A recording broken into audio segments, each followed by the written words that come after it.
Okay. By Shalom.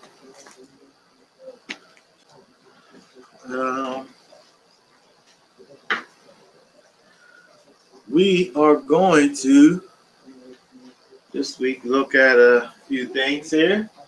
The actual Torah portion for the triennial Torah portion is 10 verses. Short Torah portion. But I think within it, we are able to find some things that can be beneficial, hopefully, for us today. We also have Jeremiah 30, 18 through 24, and 2 Corinthians, which looks like actually the 4th and the 5th chapter of 2 Corinthians. So, if we, I don't know why. Yeah.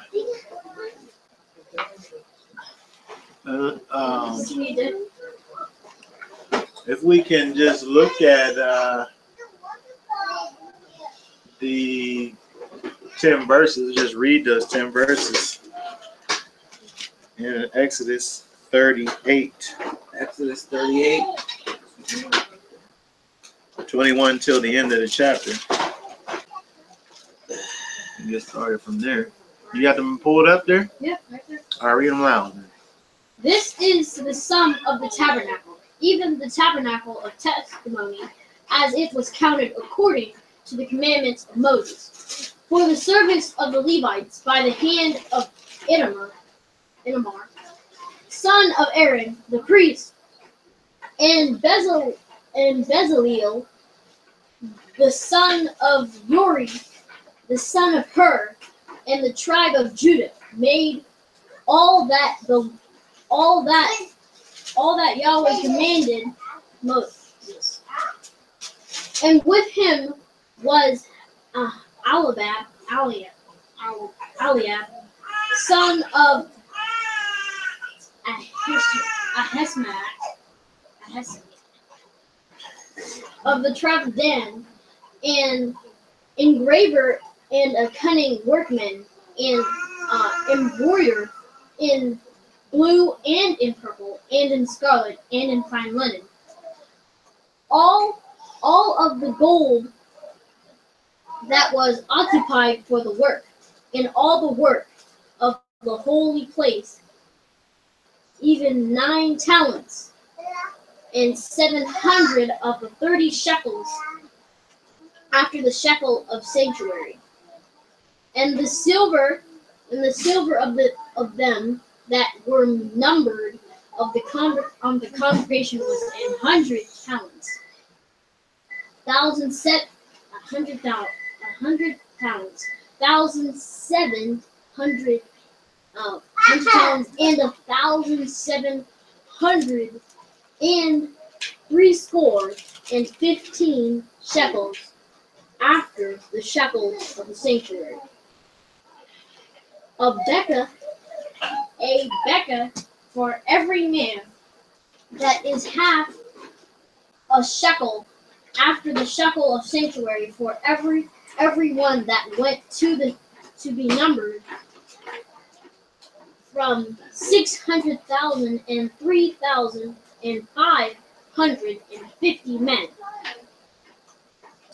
And the 100 talents of silver were cast the sockets of the sanctuary, and the sockets of the veil, and 100 sockets of the 100 talents, a talent for a socket, and 1,775 shekels he made hooks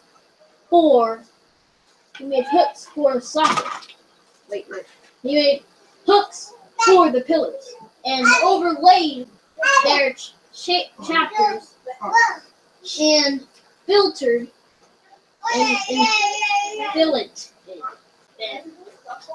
And the brass of the offering was 70 talents and 2,400 shekels. And therewith he made the sockets to the door of tabernacle and of the congregation and all and the brazen altar and the brazen grate for it and all the vessels of the altar. And the sockets of the court round about the sockets of the court gate and all the pins of the tabernacle and all the pins of the court round about. Keep going. No, that's it. Okay. Let me just write this down.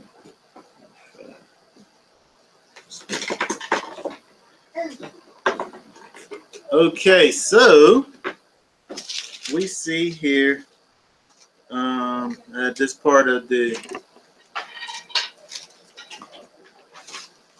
Torah portion, we see that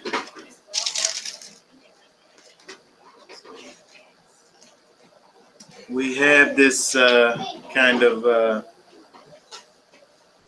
giving us this calculation of what it took to make the different things and quartering, that went into making the tabernacle.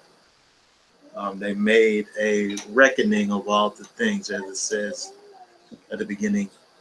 King James says, "This is the sum. This is the sum of the tabernacle," or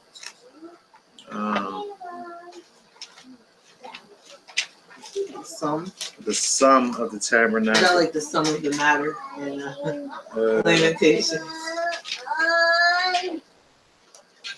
21. This is the number of the things. Some verses say this is the reckoning. Elleh, Pekude. These are the reckonings. That word that's translated as sum in the King James is pakad. Pakad. Right. Which is, I guess for his purposes, is overseer. Right? The word pakad means to visit. That is with friendly or hostile intent. To visit, to oversee, muster, charge, deposit, number. Like I said, the New American Standard translate that as number. Appoint, count, sum, reckon, paying attention to, and then acting accordingly. Right? To pay attention to and to act accordingly. Mine also says avenge. Avenge can. Hold on. What? Yeah. God, right? Are you talking about the definition? Yeah. So avenge would be. That would fit into this idea of paying attention to and then acting accordingly. Because, like, if you did something to me, I would pay attention to the actions that you had made towards me, and then I would respond accordingly. So that's basically what we got in this idea of to visit, either friendly or with hostile intent. So that's what we see there, taking an account of. When we see what we saw here in Exodus, is looking at what it took in order to make these things. It's interesting here in my Bible here that was published in 1963. it gives you a dollar amount for the gold in verse 24, where it says all the gold that they use, and they give you the shekels and all of that. The number that he came up with in 1963 was 850,542 In gold. in gold. So, but if We're we just that little space, not even. yeah. Mm-hmm. No, but that's in 1963 though, right? Price of gold back then. If you look at that in 2007, it's 6.7 million. What? I wasn't expecting to go that much. The amount of gold that they had, just to make here what it's describing here in verse 24. If we looked at that today, it would be approximately 6.7 million. Which is, and that's 10 years ago. No. 2017. I thought you said 2007. 17. No, right now. $6.7 million of gold for the tabernacle. Yeah. Yeah. Which is a lot. You hear that, Dennis? That is a lot. And the silver here was 193,136 in silver. So that bumps up to 1.5 million. Which again is a lot. It took a lot of, but you know, from all of the plundering that happened on the way out of Egypt, They got it all. you know, they got all what they had, and then Moses actually had to stop them from giving. But I just thought that was interesting. That is interesting. But you said it was 6.7 million. yeah. 6.7 million. Yeah, which is a lot. So when we look at this, kind of what I was thinking about in terms of this word, pakad, and when we look at see what's going on here with them just kind of tallying up, you know, what it took. It made me think about just the idea of, you know, when we think about to visit with friendly or hostile intent, to visit, to look at a thing and kind of distinguish, discern what it takes, and you know, and to act accordingly, right? To pay attention to the details of what it takes to perform a particular task, and then, you know, to act accordingly. You know, it made me think about really just the idea of counting the costs, right? Counting the cost of the thing.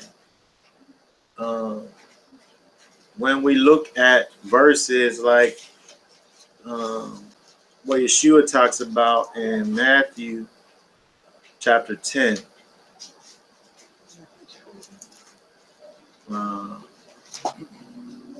verses 38 and 39, we can see. Want me to read it? Yeah, 38 and 39. And he who does not take his cross and follow after me is not worthy of me. He who has found his life shall lose it, and he who has lost his life shall, for my sake, shall find it. Right, so when we look at this idea of taking up the cross or taking up the stake and following after me, following after Yeshua, when you think about what it is to take up that stake, that's what we're talking about. That's the cost. That's counting the cost, understanding what it is that goes into this cross that you're taking up. This what it takes in order to do this thing that Messiah is asking of you. I think that anything, like, people, they get into stuff and they don't know what they're getting into all the time. Right. I mean, Jordan's about to go to college. I'm sure he don't know. He's probably thinking about fun, but there's going to be a bunch of work and classes. And he's very responsible. And then even getting married, getting married, you don't know what you're getting into. Buying a house, you don't know what you're getting into. Buying a car, you get all happy you get a new car, and then some payments. Yeah, so you're naming all these things, right? You're naming all these things that we think about. Yeah. The things that, let's just say, responsible persons think about all of the things that go into, houses and relationships and schools and employments and so on and so forth. You thinking about, let's just say, a responsible person, right? Who, actually does think about all of these things. How much more so when we're talking about, our relationship with our Maker. Yeah. Right here, after the fact. Well, I mean, it's nearly after the fact, but still, they're looking back and seeing all that it took, exactly what it took in order to sit here and make these things, to follow through with the commands that Yahweh gave to Moses to give to the people with making this thing. And if we look at that in terms of bringing it up to Yeshua, when he's talking about here, picking up your cross, the cost that he's describing really is that self-denial, right? Self-denial is the cost. So we're talking about this stake, this cross, this instrument of impalement, right? This thing that actually causes you to die, right? That you have to take up, right? It gives you the imagery of this self-denial, killing yourself, right? The killing of your carnal mind, the killing of yourself, the killing of your soul. It's interesting when we look at some of these other verses that kind of go along with this whole idea, or even just going back. If you look back at 10:32, if you just even go back to verse 32 and read down to 37.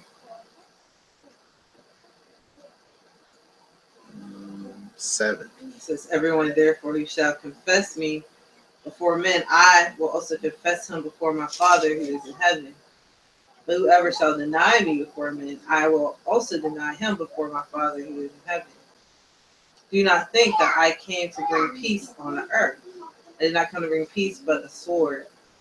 For I came to set a man against his father, and a daughter against her mother, and a daughter-in-law against her mother-in-law. And a man's enemies will be the members of his household. He who loves his father or mother more than me is not worthy of me. And he who loves son or daughter more than me is not worthy of me. Right, so Yeshua there is telling you what the cost is. He's telling you what you're getting into when you decide that you want to follow after me. You want to follow after me. I'm not really, I didn't come here to make peace. I came here to make war. And it just so happens that the war that I'm making just very well might just be with your physical family, with the people who you thought is supposed to be closest to you. Right? Where he says, for I have come to bring division. What'd your book say? I said,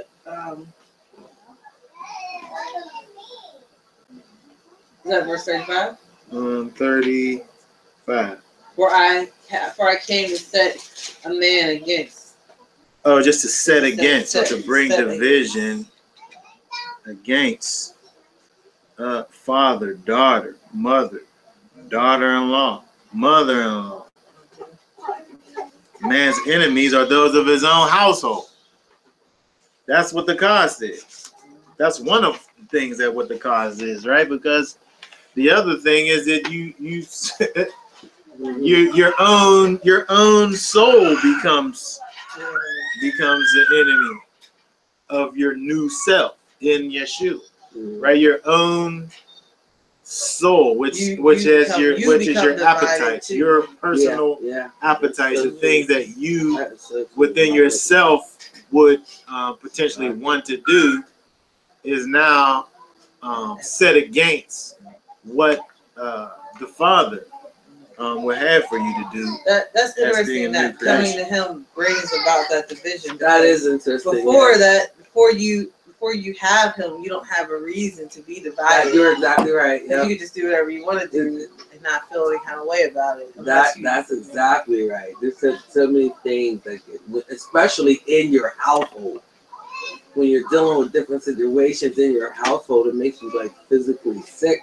You were just talking about being divided. Yeah, so divided. Trying not to be divided. So divided, and you just find that peace when they're like it's not there anymore. Like when situations go on, come out of your house, you're by yourself. That's so true. Oh my goodness, I'm dealing with that right now. So much division and this and that. But soon next week, I will have peace in my house. Peace will return to my house. Let's see, Matthew 16:24 basically says the same thing that we see over in chapter 10, where it says, then Yeshua said to his top one, to his disciples, if anyone wishes to come after me, let him deny himself and take up his stake and follow me.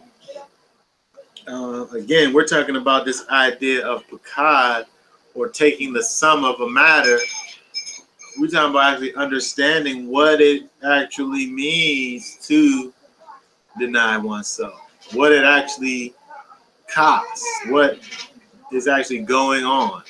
Like, what things in particular are you actually paying attention to as you deny self? Like, what does that even mean? What does it even look like? When you deny yourself, or when you count the cost to deny yourself. Which one? Either one.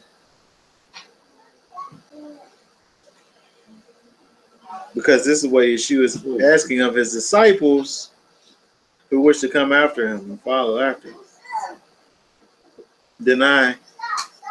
Him to deny himself. So you got to know what he's denying, what he's doing, in order to deny it, right? You got to know what you're getting into.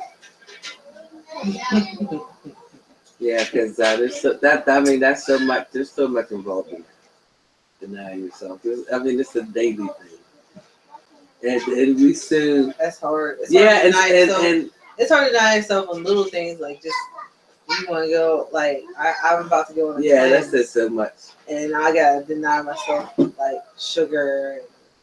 Yeah, and then whenever you talk about just what you want to do, you come up with all kinds of excuses. Yeah, excuses, or you come up with, what's the word I'm looking for? You come up with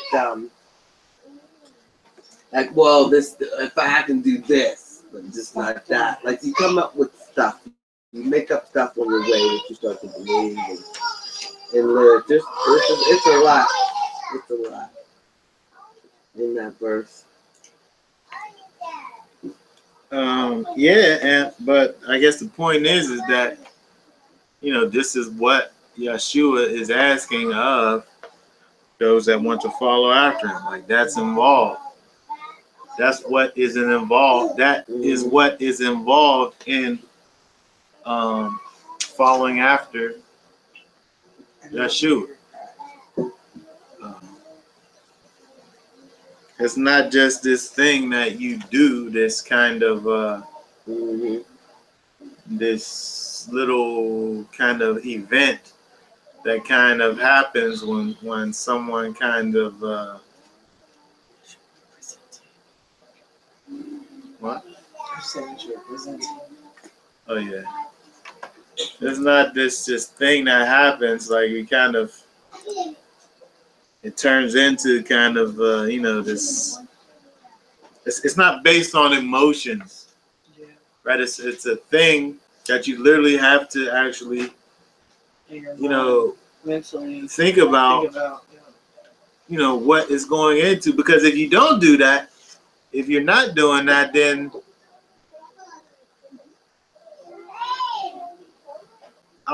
I'm not sure if you actually fully giving yourself over. If you don't really think about what it really takes in order to deny yourself. Like if you don't understand what it means to deny yourself, like how can you deny yourself? Yeah. If you don't know what that is. I was just thinking about like. Is this the answer to the question? Well, no, but it's something that I was just thinking about, like a budget, like when you have a budget and you're trying to work within the budget, and you have to like kind of have discipline. You know what I mean? Like whenever you're working within like constraints and things like that. So our constraints is holiness and the things of Yahweh, and the flesh is just totally against that. Like, it just wants to do whatever. But it's like, no, there's these boundaries, there's these constraints that you have on you. The constraints actually help you, because if you don't, the more you succumb to your flesh, the further away from Yahweh that you are. You go. That's why the first thing he says, follow him. You got to follow him. You got to be led by the Spirit. Yep. In order to know what to deny. And that's everything. That's everything. And I think that at a certain point, people, you have to have that spirit in you that convicts you whenever you go off course. That is what, because it's not always going to be somebody around you to be like, hey, you're going off course. Hold on, say that again. I said that eventually you got to have the, that's why you have to have the spirit in you to convict you when you're going off course. Because if you don't, if you're just depending on, somebody to tell you, they can only tell you what they see or what you let them know about. You know what I mean? Mm-hmm. People, that's why people, when they don't want to hear, exactly. They don't want to hear what they don't want to hear a conviction coming from the outside. You gotta be following. Definitely gotta be following until you get further and further away. And I think that's also why, like, people could be anything like church service. The church service culture. You come to church and you're holy, and then you leave and you're something different. Well, you got to be that way all the time. You know what I mean? It's not just for appearances or whatever.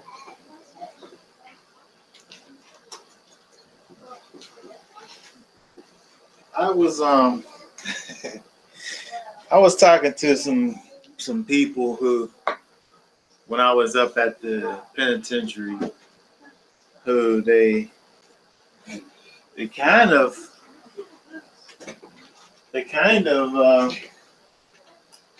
got a little bit offended. That's what happened. Whenever I was talking about what that nefesh is, what that they got offended, what that soul is, what your self is. Well, the offense was animal. It was animal. Oh, you read the word animal.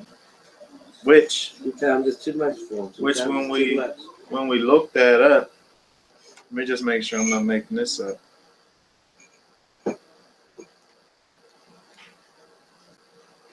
But it's like an animal when you just go after, do what you want to do.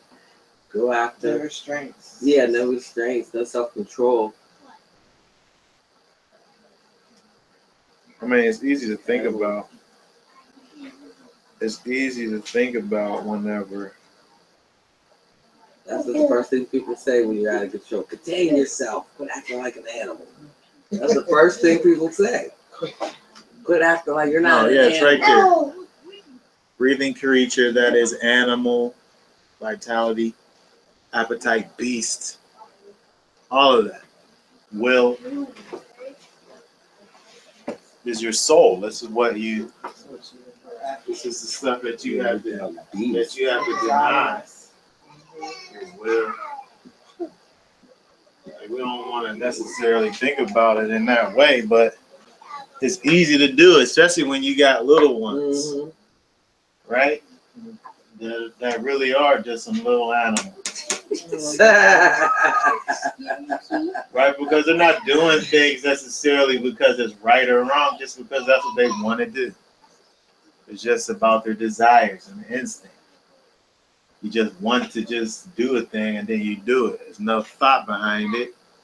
It's just, I want this, I'm going to do it. You get mad when you don't let them do it. You know what I mean? It's just, kids are the quintessential kind of example of the animal soul, right? And the lust for just the appetites, just moving, just off of instinct. When you think about, and you know, it's a scientific, the last thing in a person's mind to mature is the ability to control impulse behaviors. That's the last thing that happens in your brain that becomes mature. And we're talking about into your early 20s, right?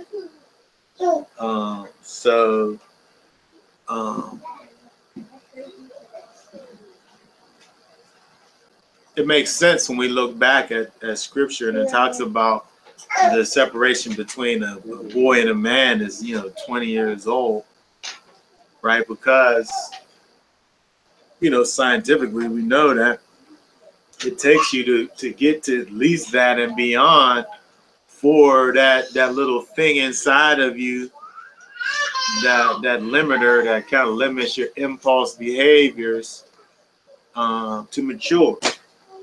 But when we're talking about counting the cost to follow after Yeshua and taking the sum of the matter, understanding, the appetites, understanding our soul, denying yourself, denying your appetites, right? Denying your desires, denying your instincts, denying your own personal will, the things that you want to do within your own self. I had to sit up here and talk to this person about where he tried to make it a free will issue, where you think about the idea of giving your will over to Yahweh. When we understand what's going on with the renewed individual, when you've had that authentic conversion experience, when the Spirit of Yahweh comes into you and does what it talks about in Ezekiel 36 in terms of giving you that spiritual heart transplant, putting the Spirit of Yahweh inside of you, putting the character of Yahweh inside of you, causing you to do His commandments. When we make Yeshua our master, when we make Yeshua our Lord and Master, we hand our will over to Him. Right? So you make a decision to hand your will over to Him. And then now, again, when he's talking about following after me, that's what he's talking about in terms of following after Him. So you've made a choice. You've made a choice and a decision to follow after Him, but at the same time, he's he's our master, right? He's our Lord. He's our master. So he, it was interesting because he was talking about the fact that, somebody asked to,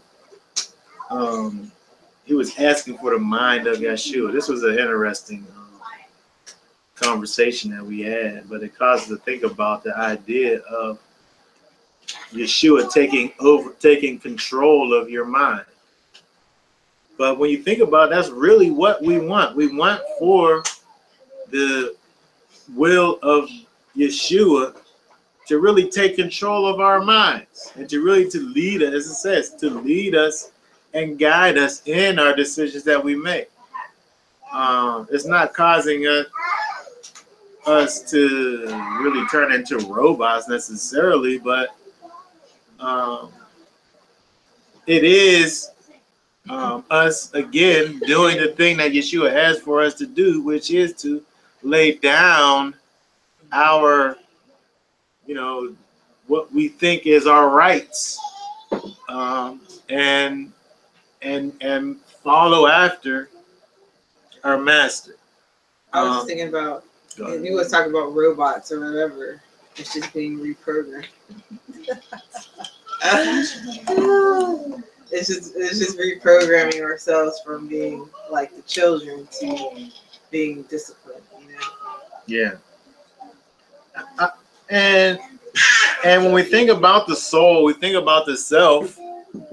I mean, just understanding that we, in the state that we are in this flesh, this is what we need. We need this. Left to our own devices, we're just like one of these. You're just like the kids. We just, whatever it is that we feel like we want or need, that's the thing that we go after. And this really is the impulse that being a follower of Yeshua, calls for us to deny that. This is what, this is what it looks like to be a follower of Yeshua, is to be one that has control of the animal self, is able to deny the desires and the appetites and the instincts. Right. So again, when we look back at Exodus in terms of this inventory count, this is what we have to do. This is what we have to do in our lives. Is a constant situation. It's what we should have done from day one, but it's also something that we have to continue to do as we move forward. He's going to get this. Huh? He's going to get this paper.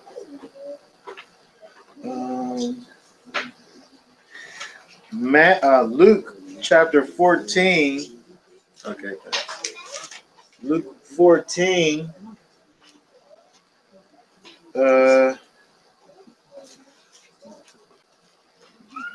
25. I'm sorry, what did you say? Luke 14, 25. Now see, we saw the other example where it talks about making division with your family members, But Luke 14, 25, huh? What? What you said about the animals reminded me when. Talk up louder.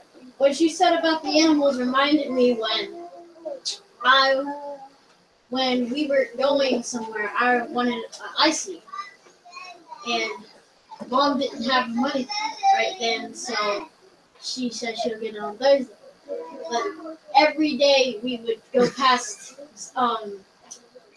Get Go. I would ask who could get it. I was always trying to get to that. That reminded me. He was probably sad and started crying about it too. Yeah, and Because that's what you call a strong desire to have your appetite appeased. Yes. Right? You're not able just to say, all right, well, then I'll just wait until Thursday. you're not able to do that. Yeah. That's because you're just, what are you, 9 or something? Yeah. That's what I mean. Like you're still like a little animal. You're still a little animal. You can't help yourself. Experience. I guess you gotta wait till he's 20 until he gets to just Yeah, be like. that's when you're gonna start being. Yeah, I mean. Until then, it's gonna be. I still have problems. It's gonna be rough for you. That's key. I still have my temper is bad, and it's still You're such an easygoing person now. I know it's just the opposite though. Like it's like I can't let nobody get smart. Like my mouth is world, like it's world, and that's what I'm having problems with. I have to work on that instead of my animal self, allowing my animal self to come out. I always want to allow it. Right, because that part of is supposed to be dead, right? Yeah, and then she come real lively. And yeah, that's why I'm working on that history. You trying to make him feel better about himself. I mean, that could take that can still On Thursday. Yes, things like that can still. And you got a video. It is a big deal. It's a big deal. Yeah, it's a big deal. So again, we have to think about like Hiskey. Like again, it's a perfect example. You want what you want, but you have no idea what it takes in order to get what you want. Exactly. Right? You don't have any idea. You just think that you could just want a thing and just have It it. should just happen. It just kind of just snap your fingers and it's done. Right? But you're not counting the cost. You gotta pay for it. You gotta get out the car with 2 babies. Okay. Yeah. Okay. Oh, somebody yeah, read Matthew 14, 25 to 35. I got it. 25. And there went great multitudes with him, and he turned and said unto them, if any man come to me and hate not his father and mother and wife and children and brethren and sisters, ye and his own life, also he cannot be my disciple. And whosoever do not bear his cross and come after me cannot be my disciple. For which of you intending to build a tower sitteth not down first, and counteth the cost, whether he have sufficient to finish it? Least haply after he hath laid the foundation and is not able to finish it, all that behold it begin to mock him, saying, this man began to build and was not able to finish. Or what king going to make war against another king sitteth not down first and consulteth whether he be able with 10,000 to meet him that cometh against him with 20,000? Or else, while the other is yet a great way off, he sendeth ambassadors and desireth conditions of peace. So likewise, whosoever he be of you that forsake not all that he hath, he cannot be my disciple. Salt is good, but if the salt have lost... 33 is actually good. Okay. That's good. Okay, so when we look at this, right? When we look at this, verse 26 didn't say he cannot be a very good disciple. It said he cannot be my disciple, just period. He didn't just say, well, he'll just be a subpar one if he's not able to hate his father, mother, wife, and children, and brothers and sisters. He can't be one at all. For his own self, right? All inclusive. You cannot. So that's what it takes in order to be a follower of Yeshua.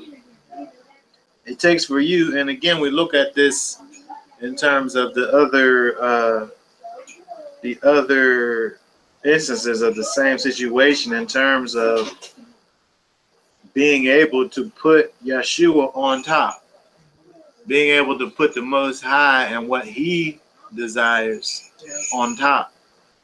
But I think that's because most people aren't actually, they actually look at their life, they aren't really disciples because they're not putting Him on top. They are putting other things on top other than Him, you know, and they're not being disciplined in their faith. Right, which is I mean, kind of, that could be a kind of a scary thought. And again, when we're talking about taking the sum of a thing, reckoning a thing, what more do we need to reckon than our own situation in terms of your relationship with the Father? I was having a conversation with a person last week, and I was kind of questioning his relationship with the Father based on some of the responses that he was having, you know, some of the things that he was saying that he was dealing with, which was really the same thing really that we're looking at here in terms of being able to look at your situation, weigh it against what the Word says, and then moving forward from there. I mean, if we look at verse 26 and we put ourselves into this thing and talking about ourselves as being those who have come to Yeshua, but then are not able to. Now, the other verse said just to be at the vision with your family members, but here it literally says hate. What's that word? And I was going to ask a question. I was going to ask a question about that. Let me see what that word is here.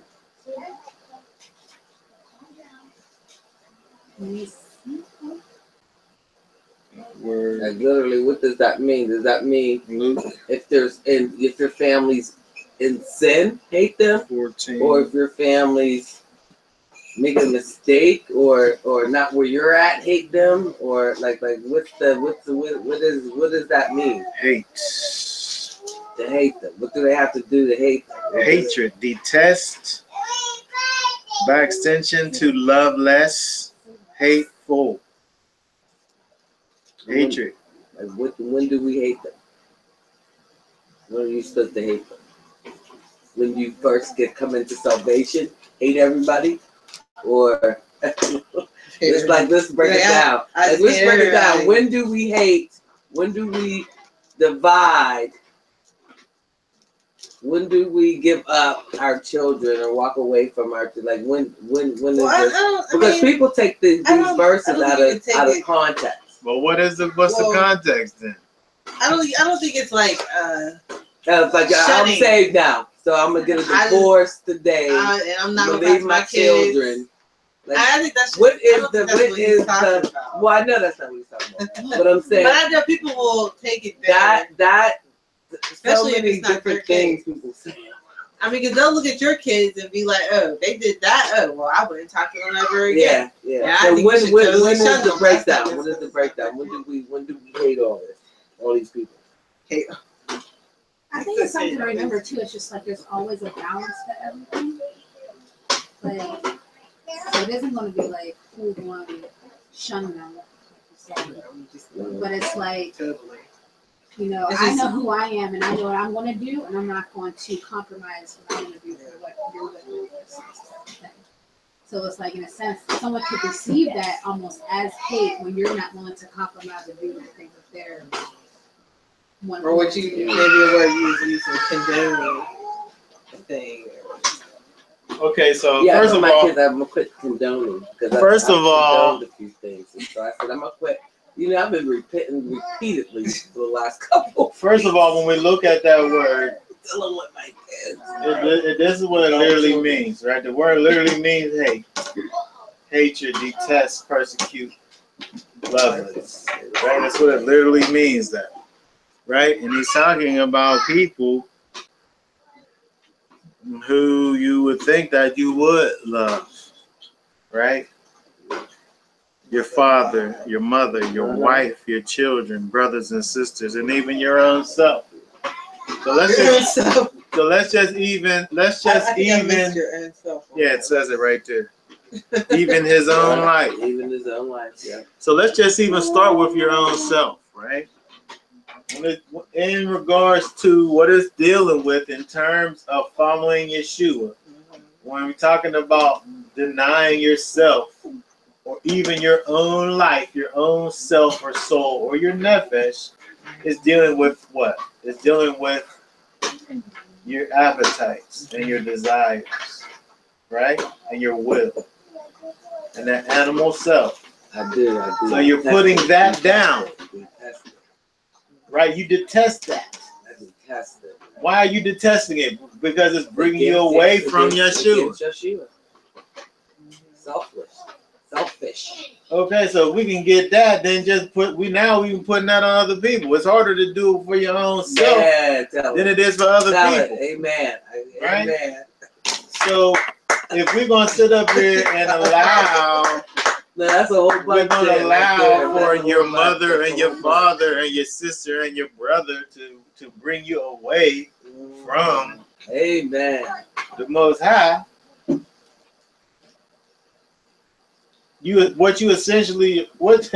The thing that's going on is what you're essentially doing is taking Yeshua and putting him on the bottom. That's what we don't get. See, he wants to be on top. And then so when we sit up there and say, well, Mom want me to sit up here and go take her to the store. She don't got nobody to take her, so I'm just going to take her. What you just did, you just put Mom on top. Or our kids got this game that they got to go to, and it's on a Shabbat, and they don't got nobody to come to cheer them on or nothing. You just put your kids on top. Right? When Yeshua supposed to be on top. So we doing it only because I love her. That's why I'm gonna go ahead and do it for her, because that's my mom, or that's my kids. You know what I mean? I'm just going. Go take me to get some tea. Go take me, bring me up to McDonald's. Those at her house on Saturday. So what Yeshua is saying is that you hate them. And she's You hate them. She's not thinking about. She wasn't. She doesn't. She always buys coffee on her way to church. Remember when she was coming to. She was bring. Yeah, she bring her.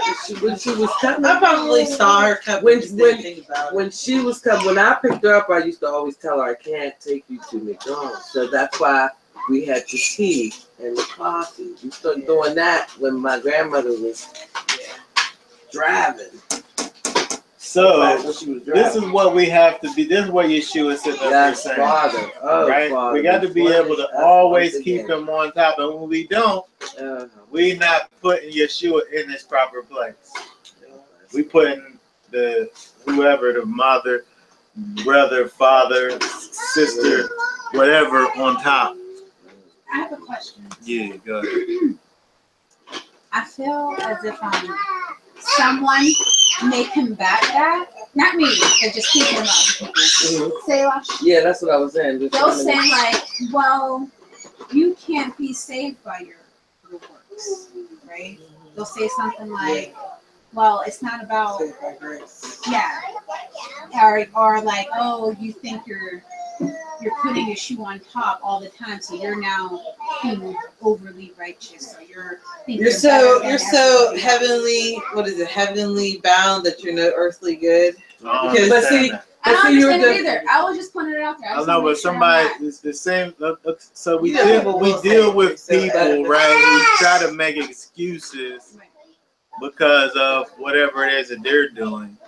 Don't really line up with what the Bible literally says. We could never say, I could never say that if I got a job that says that I got to be at a place at 7:00.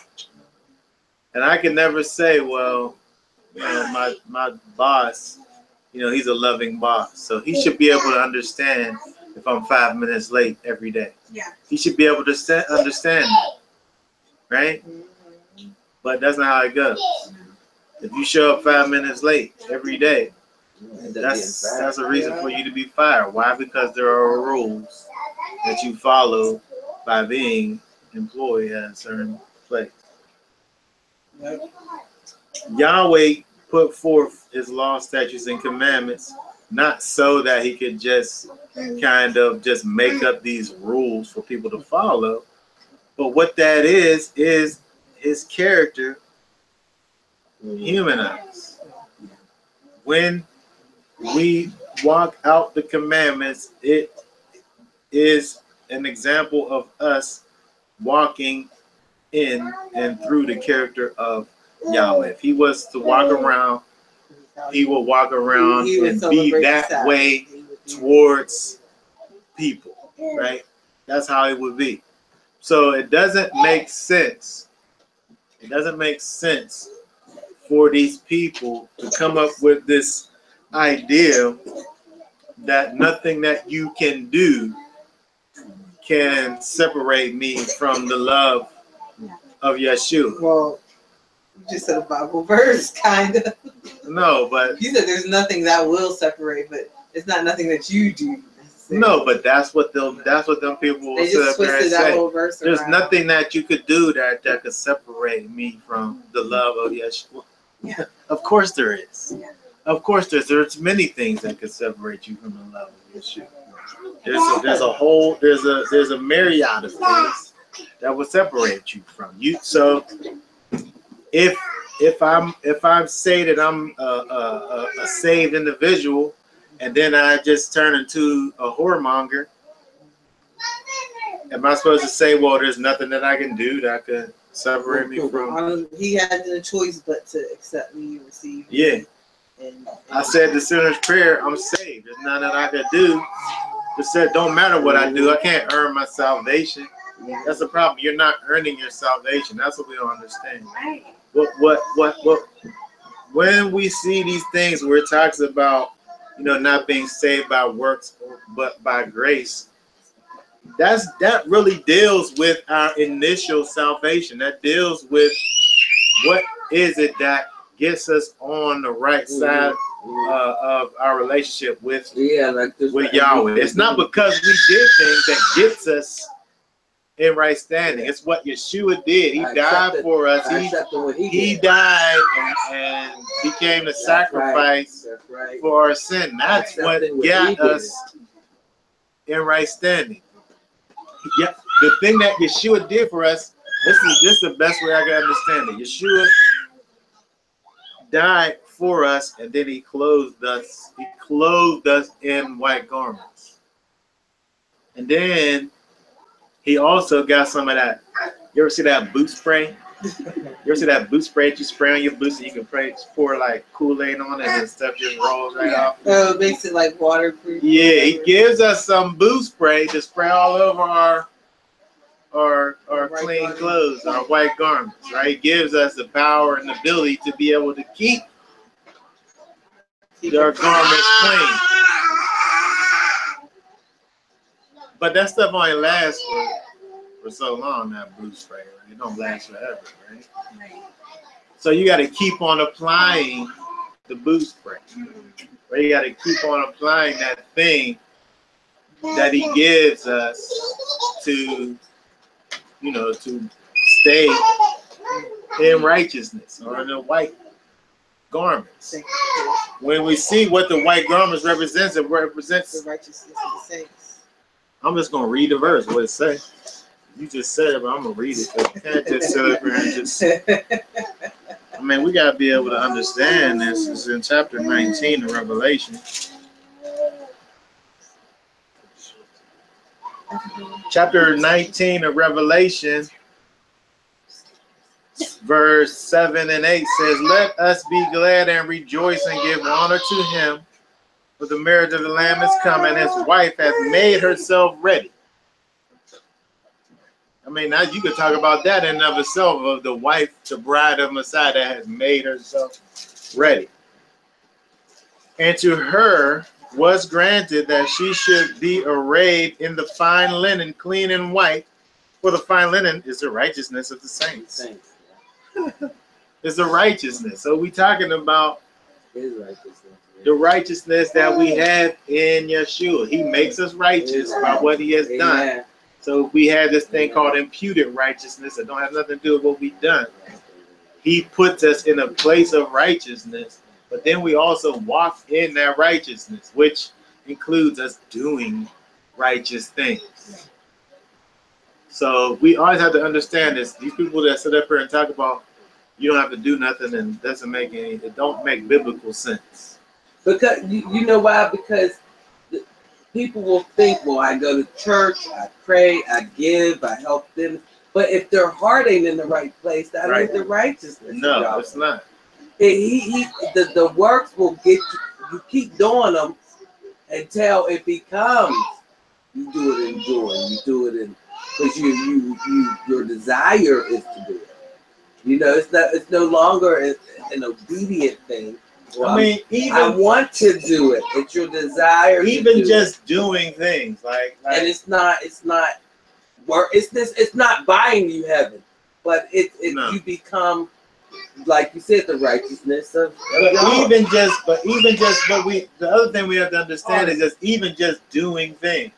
Like I can do a thing over and over again until I start like doing it, and I just do it because I've done it so long.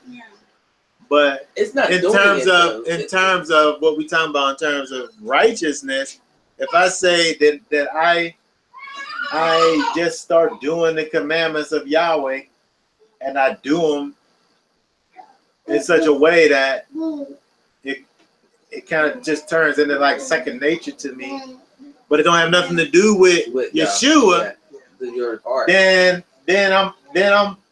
I done put myself up here, and not Yeshua, right? Because we got people doing that too. You can put yourself up there, and then when you just became just self-righteous, without apart from Yeshua, put yourself up there, where I'm just able just to do all of this stuff within my own strength and power, and Yeshua don't have nothing to do with it.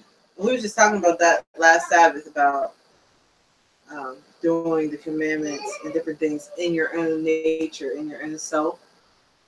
You know, we was talking about doing it in your own self as opposed to walking in the spirit and doing it with that Ruach kind of being the driving force and motivating behind it. We were saying that, you know, whenever you see people who are doing it in their own selves, you could kind of see the different kinks. You know what I mean? That they could do the Sabbath, but they can't forgive their enemy. They can't, you know what I mean? Somebody step on their foot and they're ready to cuss them out, but they just celebrated the Sabbath or the feast days. You know what I mean? So you can kind of see that a person can do certain things. I mean, like I was just talking to Hisky. He's done every Sabbath and feast since he's been born, but that don't really mean that he's a believer. Just because he's done these things, he hasn't had a choice, right? And when he gets older, he might just be like, well, this is just what I've done my whole life, so why not keep doing it? But he has to have a soul, he has to have a conversion in his heart and his soul. Yeah, that's just obedience. You know, you're obeying, but it becomes your desire to please Yahweh. So his things that he likes are the things that you like. But that's and not it's not work. It's just it's like in you. You want to do that. I think what we just had to be able to make a distinction. Yeah. We had to be able to make a distinction when we think about this idea of works and keeping commandments, is that when we think about the idea of justification. We're justified by what Yeshua did for us in terms of his redemptive, salvific, atoning work that he did for us when he died and shed his blood for us. That's how we're justified. We're not justified by works. We're justified by what he done. Now, after that, Now, after you've been justified, now we have this other thing, which is sanctification, which is the process of your righteousness, what your righteousness actually looks like. Where it talks about being sanctified by the word. Well, how could that be? How could you be sanctified by the word? Well, by you seeing and understanding what the word is, and by being empowered by the Ruach HaKodesh to be able to walk the word out. Right? So that the sanctification piece is a process of you walking in righteousness. But justification is not a process. Justification is something that happened, something that Yeshua has done for you. So when I say that I became a saved person, and then I started to do things that was against the commandments of Yahweh, one person who don't have no understanding will say, well, you're earning your salvation. But at the same time, when you look at that, it doesn't make sense to say that Yahweh is just going to allow for his people just to live however they want to live. If he's our king, if Yeshua is our king, but we can make up our own rules. Like this is what these people want for you to believe, which doesn't make any sense. So it's hard to really talk to those kind of people who are going to say those kind of things to you, because at the end of the day, they really don't understand the character of Yahweh.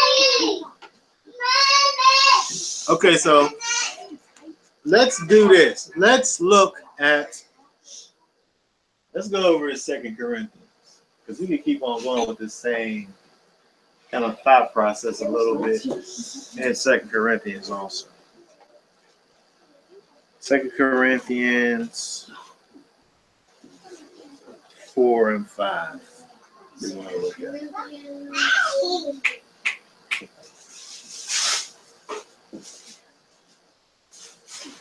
2 Corinthians 4 to 5.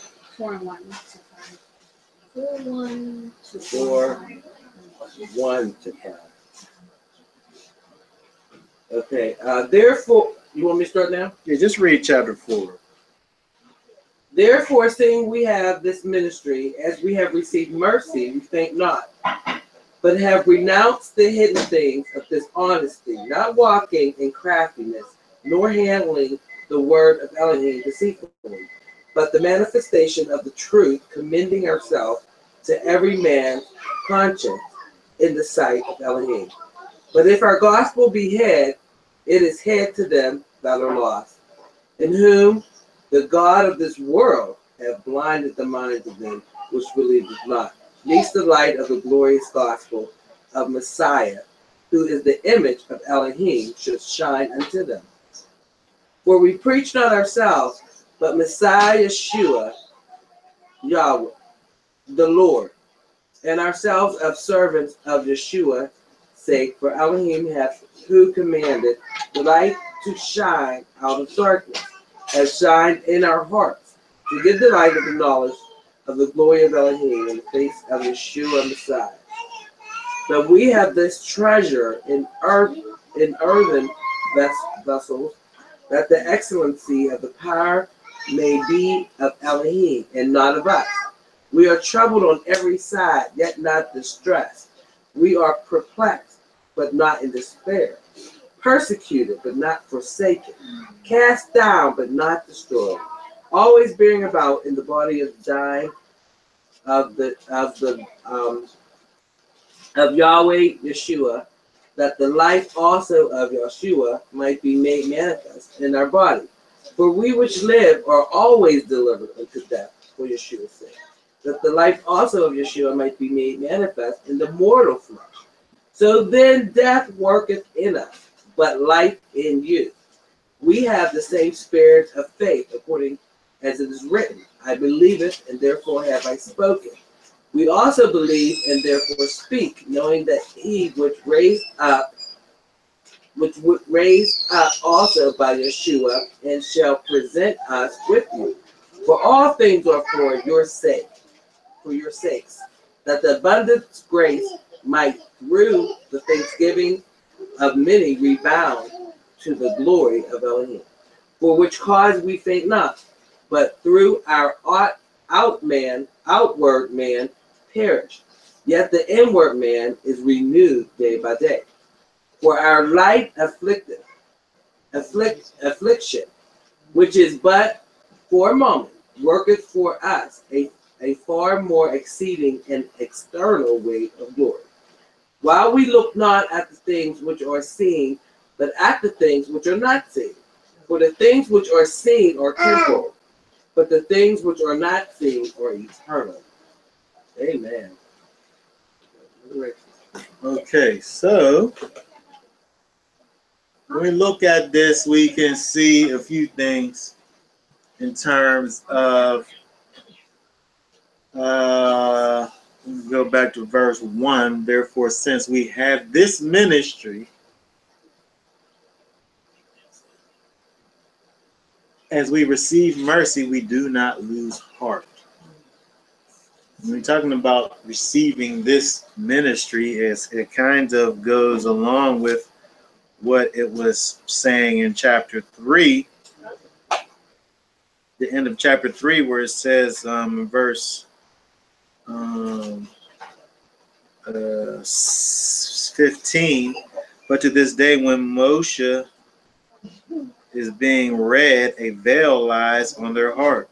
And when one turns to the master, the veil is taken away. Now Yahweh is the Spirit, and where the Spirit of Yahweh is, there is freedom. And we all, as with unveiled face, we see in a mirror the esteem of Yahweh, are being transformed into the same likeness from esteem to esteem, or glory to glory, as from Yahweh, the Spirit. So this ministry that we have, this ministry that we are in, that it talks about in chapter 4, is dealing with this ministry that we have in the Spirit. The fact that the Spirit has been poured out upon all flesh. And now we are able to be, have that close relationship with the Father. That's something that was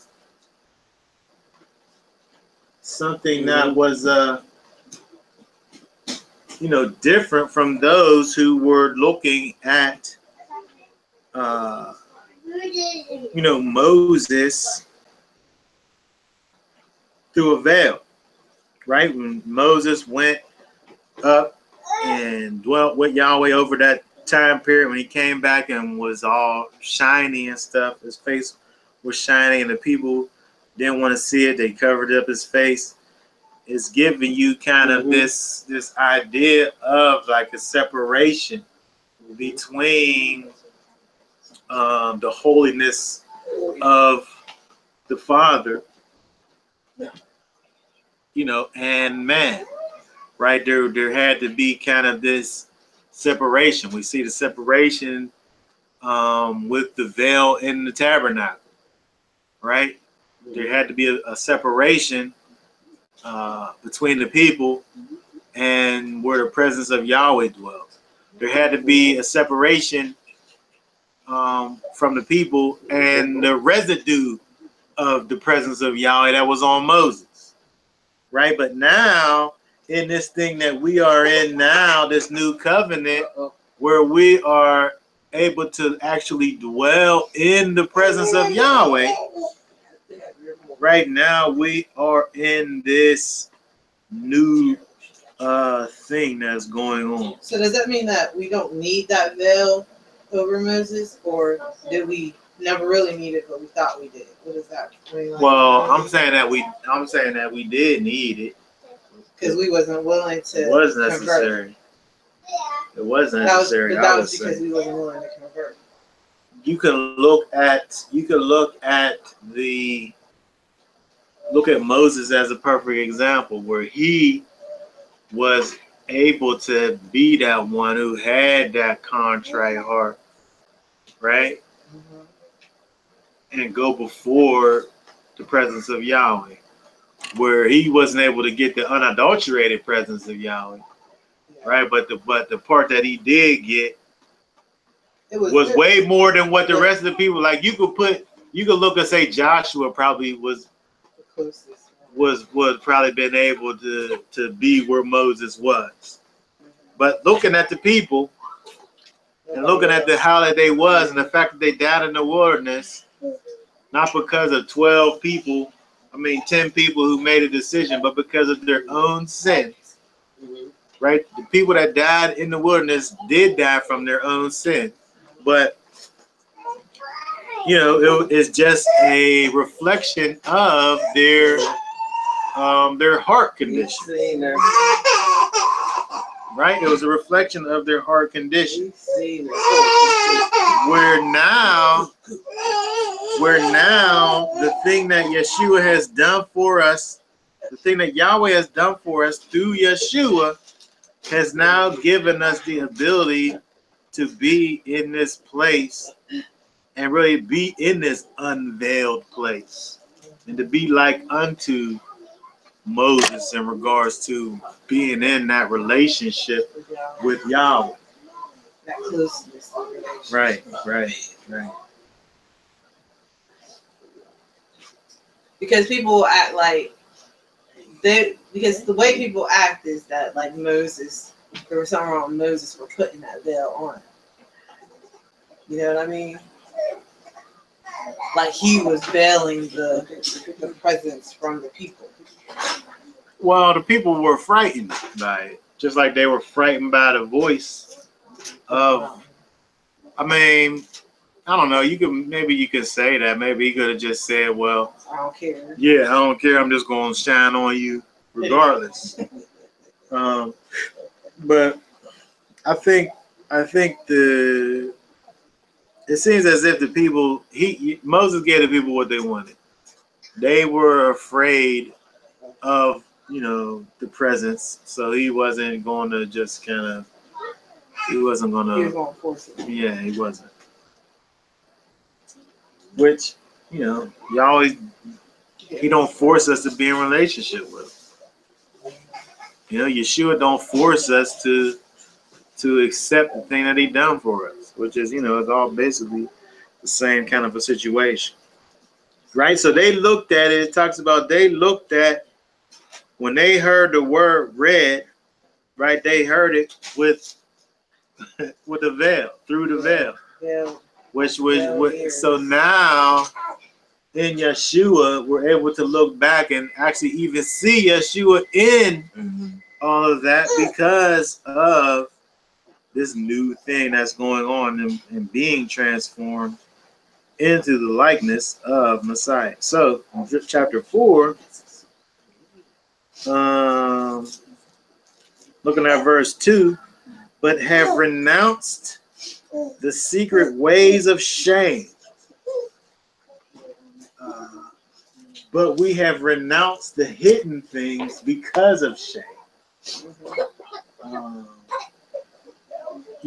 Paul at this time, talking to the Corinthians, dealt with a lot of people coming in and bringing other doctrines into the church that he established.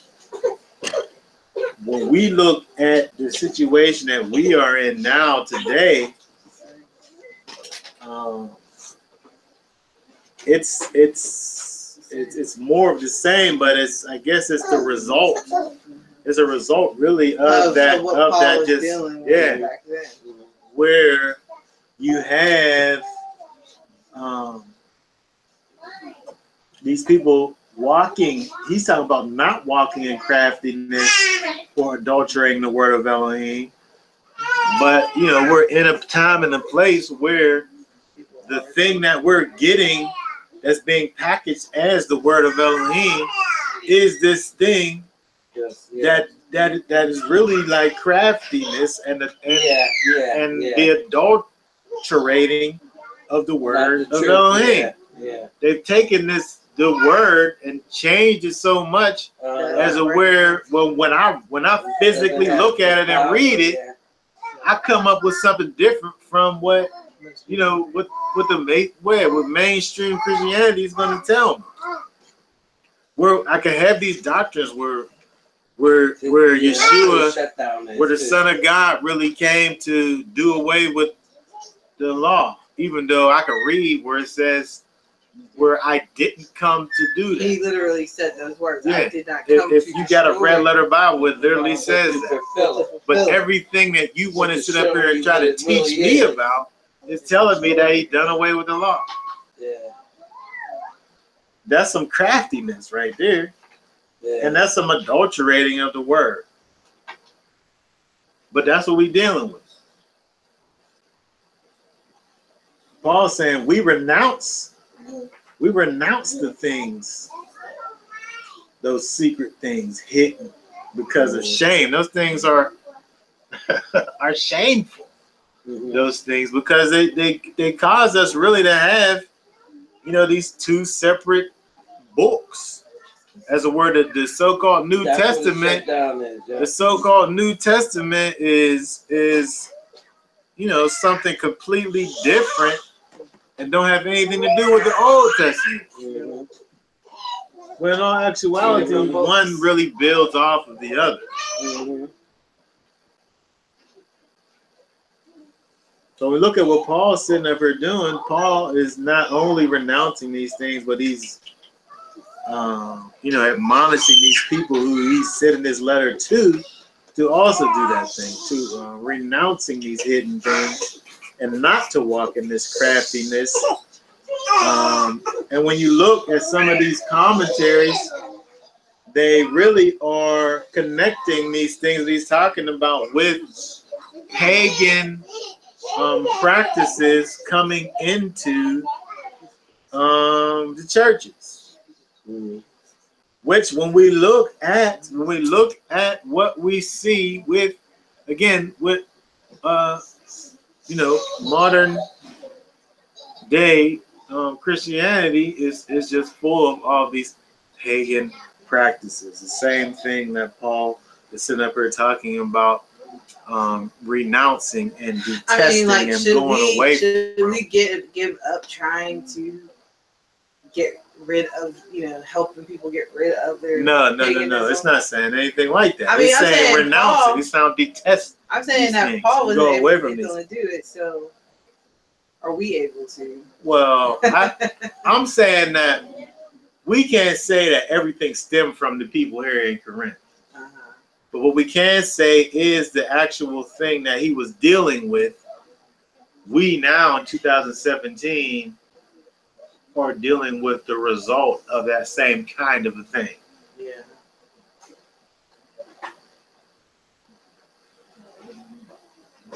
I mean, at the end of the day, you know, we still have to be those ones that are shining the light in the darkness. Because we just read in the verse here, it says, and indeed, if our gospel, if our good news has been veiled, it's been veiled from those who are perishing. If our gospel be hid, it's only hid from those that are lost. Because the ones that already have it, it's not veiled to them. Right, obviously, because they have it. But then it also talks about the fact that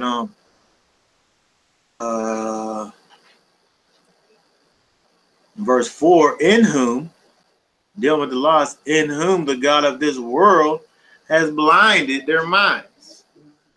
Right? The God of this world has the people, those that are lost, those that are the gospel is hid from. Those people have been blinded by the adversary, by the God of this world.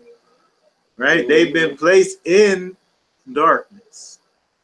Right? Where it's really our job, it's our task to shine the light of this glorious gospel of Messiah onto them. But the thing that we just have to be sure of is what it says here back in verse 2. But we have renounced the things hidden because of shame, not walking in craftiness and or adulterating the word of Elohim, but by the manifestation of truth. The manifestation of truth, committing ourselves to every man's conscience in the sight of Elohim. We talk about the manifestation of truth in the Greek. That word literally is truth or true or truly or verity. It literally means truth, which in the Hebrew is emet. Emet.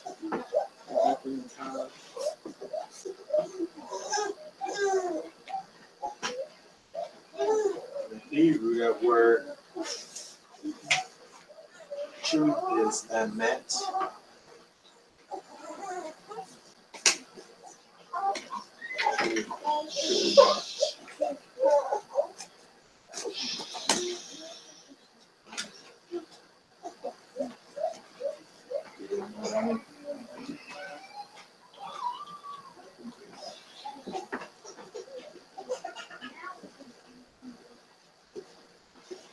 Emet, which means stability.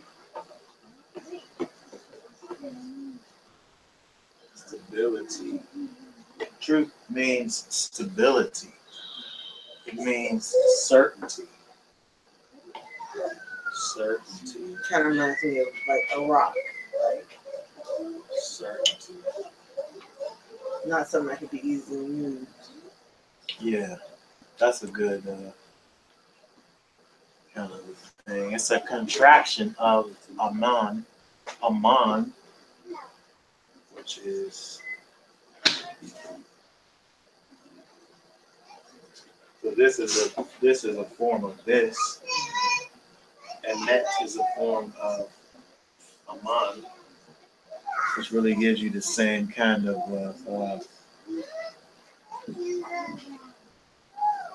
to be true, to be established, to be true, to be established.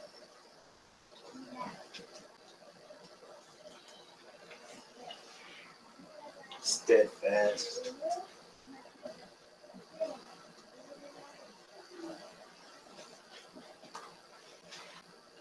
So when we think about this idea of truth, truth is not something that's kind of it's not this wishy-washy thing, right?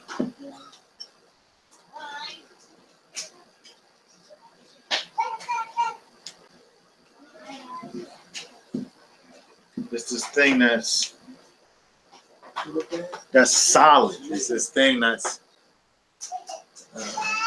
established. This thing that's sure. That there is assurance in it. There's certainty in it. When we look at what we have been given, this thing that's been called truth and has been given to us, there's so many things that's within it that's not sure. And again, the main thing, something that I just had mentioned, was this idea of kind of this disconnect between Genesis through Malachi and Matthew through Revelation, where there is kind of this disconnect between what we see as what the character of the Most High is, and then how it changes. How we have back in the Old Testament, we have the God of war, right? In the New Testament, we have the God of love, right? To me, I don't see any kind of stability in that idea when we're dealing with the same Elohim. We're dealing with the same people, right? The way that the Christianity portrays the Israel is, that's the Israel was the people of the Old Testament. Now it's time for the church, right? But there's some instability with that thought process. So how can I say that is true? How can I say that's something that's steadfast? Because he just switched to. He just gave up on the people who was the apple of his eye, even though he said that he was never going to do it. Right when I had things in Isaiah, that sit up here and tell me that as long as the sun, as long as there's a sun and a moon, he's going to still have a people covenant with these people, and that's Israel. And then I got in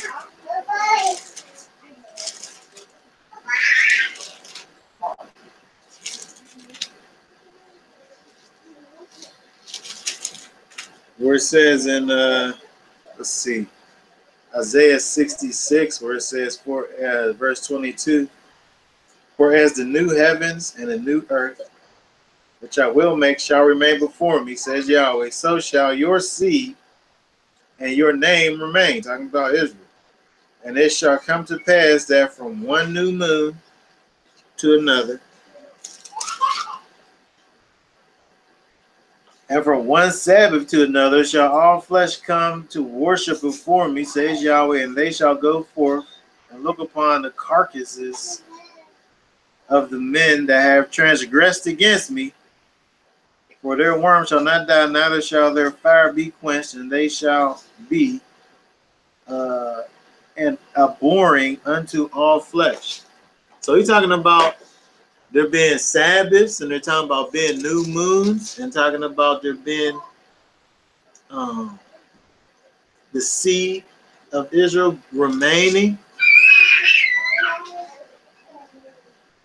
forever, but with this word of God that's been given to us, it kind of gives you this idea of now he's dealing with these other people, and he cut these other people, the old ones, off. Which there's not stability in that. There's not certainty in that. There's not steadfastness in that. So how can I call that the truth? Right? When he said over in 2 Corinthians that I'm supposed to be a manifestation of the truth. And not to be with these people who are being crafty and tricky, right? With the word of Elohim.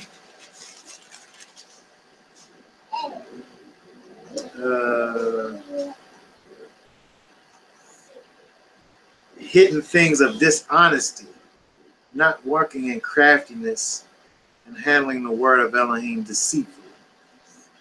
We can't even say really that the people now are dealing with the word of Elohim deceitfully. I would say purposefully. We dealing with hundreds of years. We're dealing with hundreds of years of these doctrines that have been created. Where now we get to the point where it's just people just following on with these doctrines. And at the end of the day, it's these people who have been blinded by the God of this world. So we must do as it continues on to say, as it goes down in verse 5, for we preach not ourselves, but Messiah, the Lord, and ourselves your servants for Messiah's sake. So again, we talked about before in terms of denying ourselves. When we look at this, verse 5, we preach not ourselves, right? Because it's not about us. It's not about us and our ability to be able to do this thing or that thing. We preach what? Yeshua. So when we have these different ministries and so forth that are out here, and they done taught for however long that they taught, and they ain't never talked about Yeshua, you know, themselves.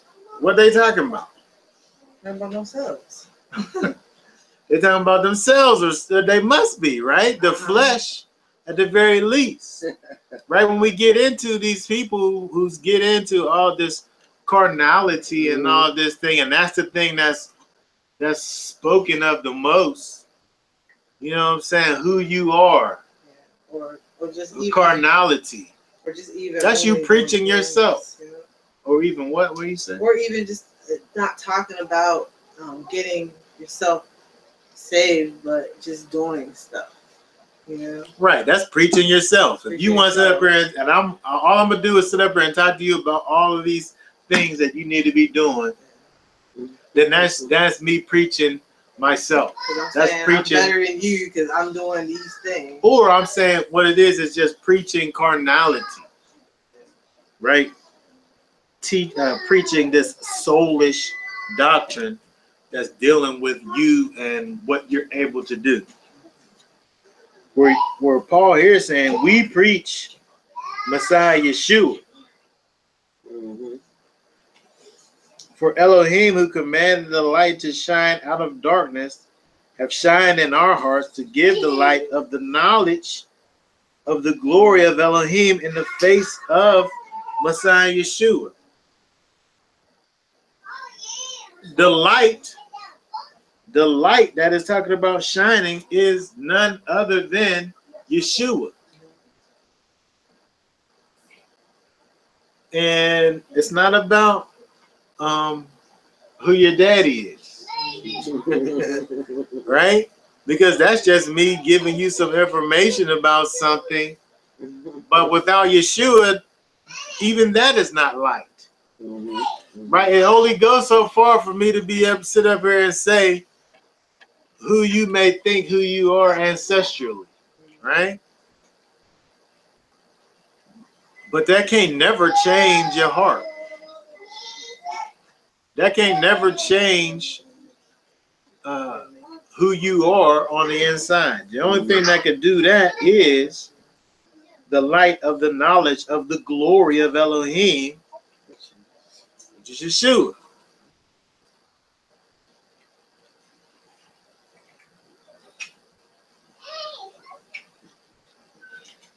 So we talked about earlier, we talked about people who kind of deal with, doing things, and then when they get in certain situations, you're able to see that that's all they was doing, was just doing things, which is kind of what we see when we get down to verse 8, where it say we're troubled on every side, yet not distressed.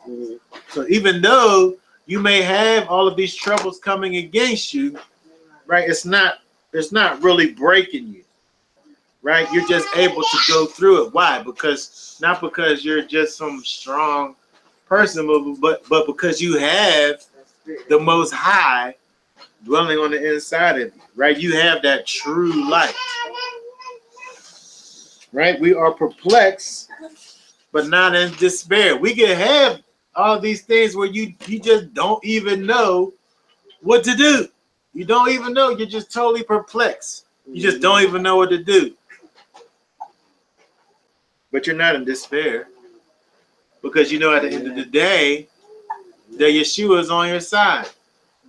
Amen. That is, if he's on your side, right? If he's on your side, then you're not in despair. But if he's not on your side, or you're not sure that he's on your side, right? Then there could possibly be some despair there, right? Persecuted, but not forsaken, cast down, but not destroyed. Always bearing about in the body the dying of our Lord Yeshua, that the life also of Yeshua might be manifest in our body. Right? So there's a continual proof of your relationship with Messiah as you're walking, as you're going through things, as things are happening, right? As you're experiencing life, the way that you're able to deal and cope with these things is a testament to the one who dwells inside of you.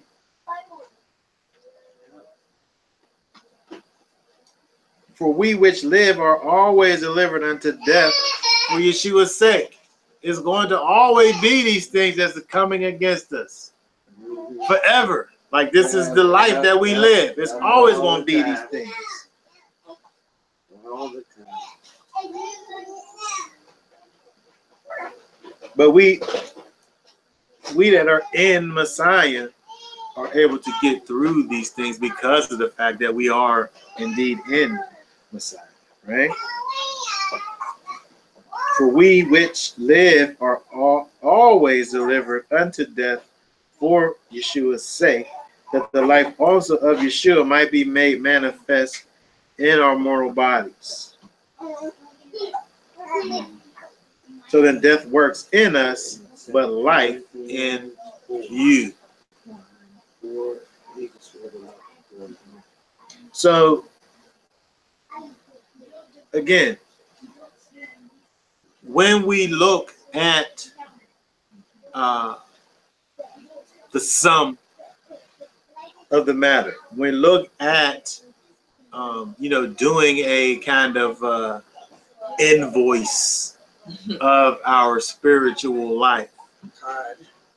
Right, when we deal with this aspect of Pakad, or to visit with friendly or hostile intent, when we look at this life that we are in and be able to kind of put things in their perspective and deal with them the way they need to be dealt with, we're doing that,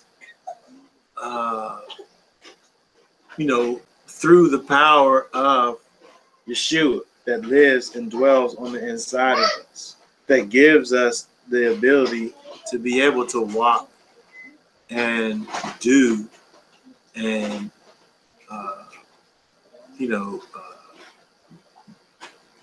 live the way that he would have for us to live. We see where, the light that's given to his people, which is Messiah himself dwelling on the inside of us, is that thing that, we have to be able to shine on people, right? Because of the fact that, this place that we're in, it seems just to be totally overtaken by the God of this world. Mm-hmm. Where we look out here and today, things that's going on, where it's just, year after year, you think that the world, well, I don't know if I think that it's going to get better, but I don't see how it can get worse. You know what I mean? It's not like I feel like it's supposed to get better, but every time I'll be like, man, can it get worse than what it is? And then it gets worse. Then it gets worse. You know what I mean? Definitely. Oh my, yep, that's the same thing. But it's just more reason that we, as those that are in Yeshua,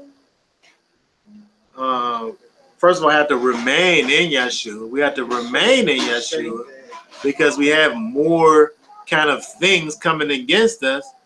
But also we have to, be able to shine the light on those that have been blinded in their minds by the God of this world. Because it really is a strong delusion, right? That is in the world today.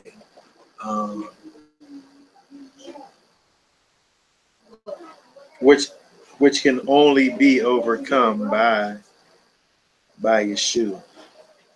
Okay, so when we look down at 13, we have the same spirit of faith according as it is written, I believe, and therefore I have spoken. We also believe and therefore speak, knowing that he which raised up the Lord shall raise up us also by Yeshua and shall present us with you.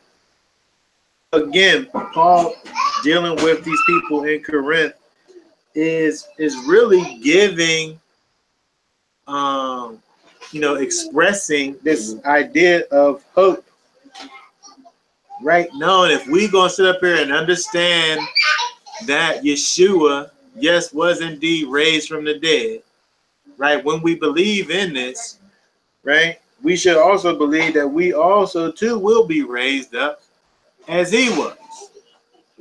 Right? And when we look to that hope that we have in Yeshua, it really gives us the ability, right, to do what it talks about back there in verse 8, where it talks about being troubled on every side, but not distressed, and perplexed, but not in despair, right? We're able to be that because of the faith that we have in Yeshua, right? We should be able to look to Yeshua, and just looking to him strengthens us to be able to move forward in all things. Verse 15, where it says, "For all things are for your sakes, that the abundant grace might, through the thanksgiving of many, redound to the glory of Elohim. For which cause we faint not. But though our outward man perish, yet the inward man is renewed day by day." Right? So again, when we have these different things going on with our physical body, we don't gotta sit up here and say, well, I'm cursed of Yahweh because my body's breaking down and all these things. Well, your body gonna die, right? The outward man is going to perish, right? But the inward man is renewed day by day. So regardless of the fact of what is going on with our physical bodies, we have to be able to still remain and trust in Yeshua, where our spiritual man, our spirit man, is forever growing and not getting caught up with the physical, because the physical body really is just that kind of extension of what's going on in this whole physical realm on a whole, where it's all dying, collapsing, where we see everything about the culture and the world and everything is all just coming, it's just going downwards. So why is our body, the thing that touches this physical realm, why would that be any different? Right, that's just part of it. It touches the physical realm, it's gonna die. It's gonna die just like this physical realm is. Right, but the thing that lives on is that spirit, man, the thing that's inside of you. Right, that thing, that part that's connected to Yahweh. So we had to forever be able to remember that because of what Yeshua has done for us, we're now connected to the Creator and now able to kind of be able to prioritize ourselves, and again, it's just another part of denying yourself. The ultimate way of denying yourself is really just dealing with, that spirit man, and understanding that this is going to eventually die. This breaks down, it becomes weak, right?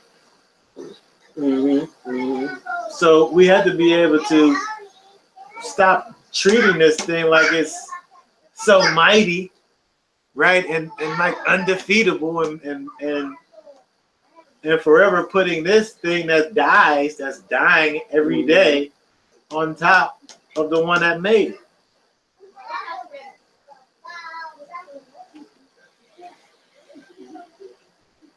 I want to look at these couple verses in the first verses of chapter 5.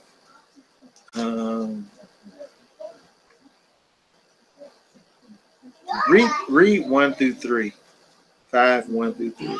For we know that if the earthly tent, which is our house, is torn down, we have a building from Elohim, a house not made with hands, eternal in the heavens. For indeed, in this house we groan, longing to be clothed with our dwelling from heaven, inasmuch as we, having put it on, shall not be found naked. Okay, good. I'll read 4 too. For indeed, while we are in this tent, we groan, being burdened, because we do not want to be unclothed, but to be clothed, in order that what is mortal may be swallowed up by life. Okay, so this made me think about all the way back to Adam and Hava. When we look at this verse here, verse 3, if so be that being clothed, we shall not be found naked. And again, it's talking about like this tabernacle not built with hands, right? This kind of this spiritual clothing. It made me think about, again, like I said, it made me think about Adam and Hava. Let's look back real quick. Look back at Genesis.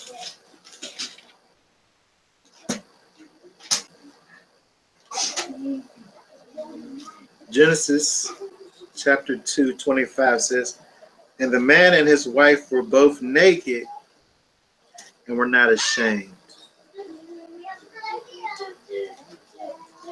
When man and woman was created, and they dwelled perfectly with Yahweh in the garden, they was naked, but they was not ashamed. Right? But then we look in chapter 3,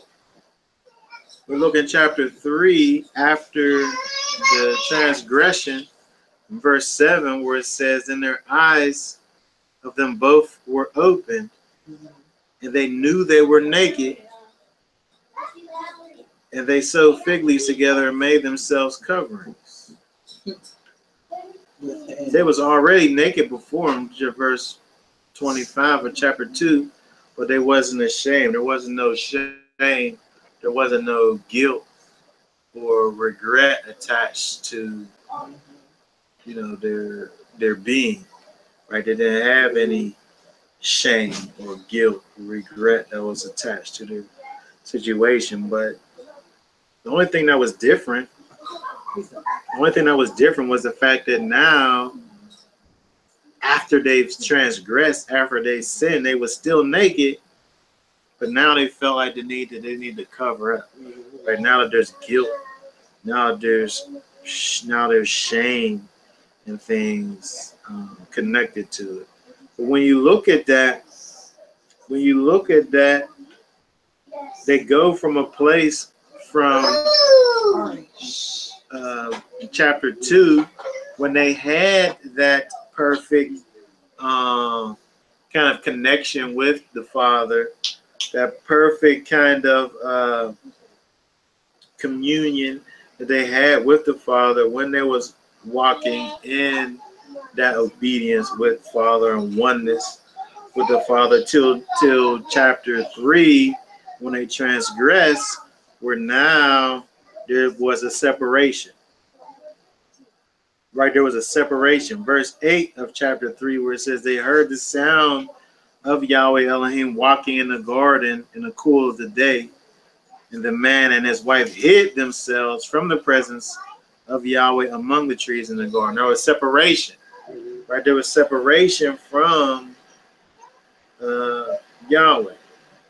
Where, there's shame involved, there's guilt involved because of this sin, right? They was no longer clothed in righteousness. They was no longer clothed in the light of Yahweh.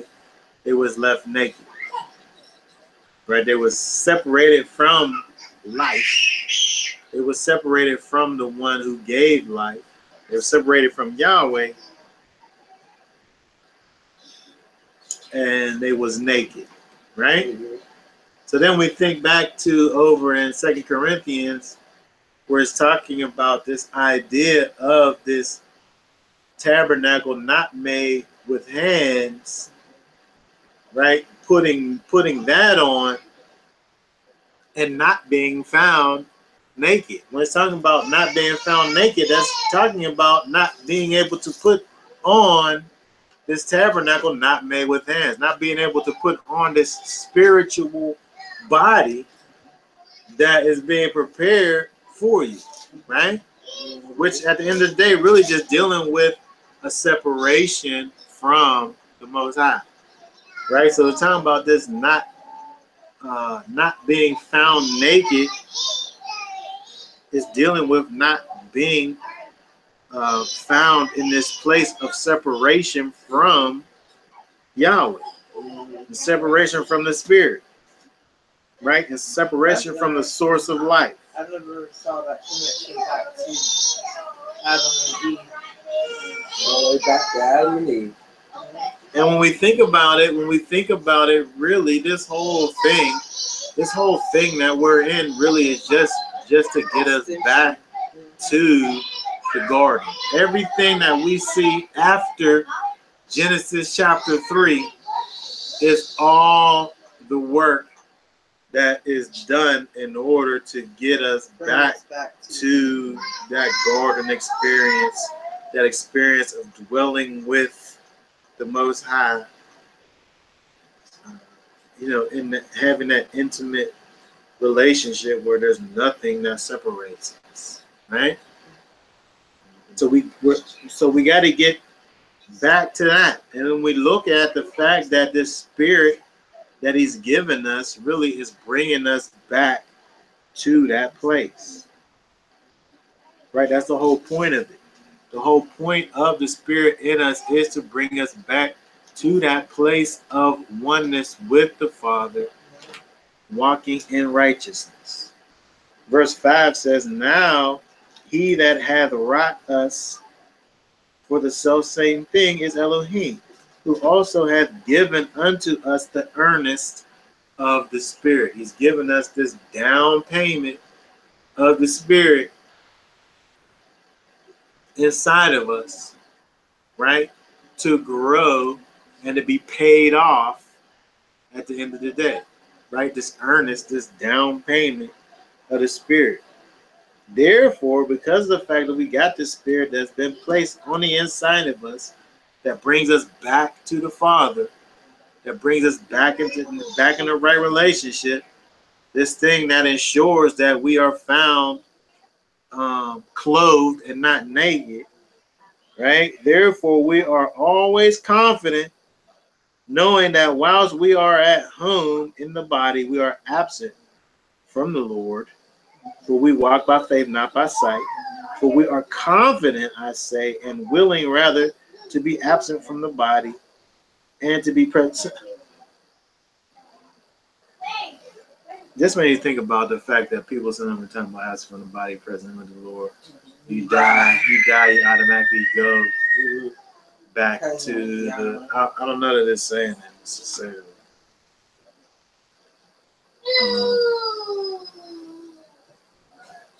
But the idea, when we look at this, as a whole, is dealing with the fact that this body that we are in is a thing that is decaying, and the thing that needs to be growing is a Spirit that's inside of us, that He puts inside of us, that He wants to grow, as it says in the other verse, day by day, to continue to grow and draw closer and closer to Him. And, as we're doing this, we're denying the body. We're denying the flesh. We're denying our will and our carnal appetites.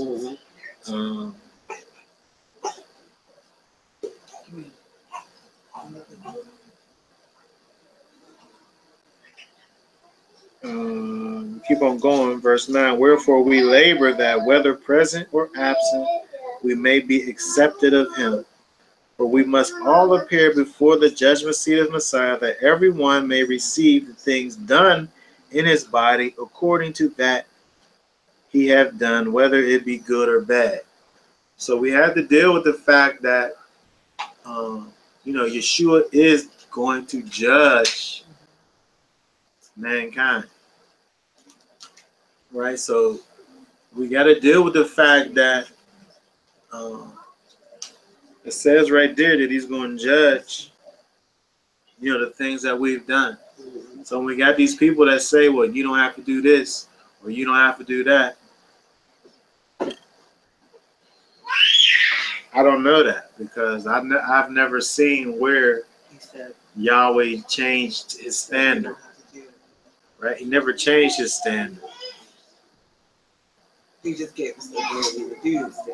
That's all he did. But the standard's still the same. And we don't have to go by the flesh, we go by the spirit. Right. We see how we're not dealing with the letter of the law, but the spirit of the law. So in other words, the thing that the law was trying to get you to do by being nice to a bird's nest and and all of this stuff, the thing that the law was trying to get you to do is the point of the matter. Right? We have no way where we can sit up here and make these different sacrifices and so on and so forth. But there was a way that the law was trying to get you to be by causing you to do these certain things. If we're void of that, then we got a problem. If we say that we're followers of Yeshua and we don't have love for our neighbor,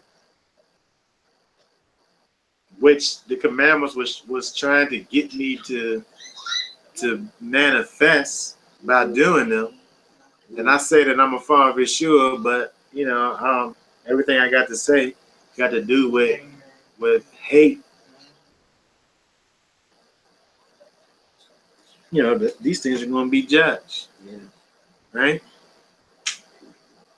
You'll be judged for deeds in your body, in your flesh. Right, in your body. That thing that's going to die, that thing that's not the thing that controls you, even you're supposed to kill it, but you're going to be judged by the thing that you do with it. So it's not important, but it's important at the same time. It's not important in the fact that where it's not your master, it's not your Lord, it's not a thing that leads you and controls you. But it can't keep you on the outside. Yeah. Yeah. Keep you bound up. If you make it your Lord by following after the desires of it and its appetites. So knowing therefore the terror of the Lord, the terror that will be upon you as a result of you doing these bad things and being judged for those things, for you following after the flesh, right? Knowing therefore the terror of the Lord, we persuade men, but we are made manifest unto Elohim, and I trust also are made manifest in your conscience. Right? So we have to be able to let people know that there is a judge. Right? And you, again, it talks about the fact that if your gospel's hid, it's hid from those that are already lost. Those who don't have the light. Those that are on the outside. How do you get on the inside? Yeshua. How do you stay on the inside? Walking in Yeshua. What does that look like? Walking in the commandments. Walking in the character of Yahweh. Walking in the spirit. People have to understand that from the beginning, from the very beginning, we've all been placed on the outside. We've all been placed on the outside no matter who you are. And we need to come back to our maker, back to the creator, and if not, the judgment is the thing that we all will face. And to some that is the terrorist, to some that will be a terror, right? Well, hopefully, we're on the right side of that, and for us, it's not a terror. Right? Verse 12, for we commend not ourselves again unto you, but give you occasion to glory on our behalf, that you may have somewhat to answer them which glory in appearance and not in heart. For whether we be beside ourselves, it is to Elohim, or whether we be sober, it is for your cause. Verse 14, for the love of Messiah constrains us, because we thus judge that if one died for all, then we're all dead. For the love of Messiah controls us. That word constrains us. Yeah, controls us. Is an interesting word there that we have to really think about.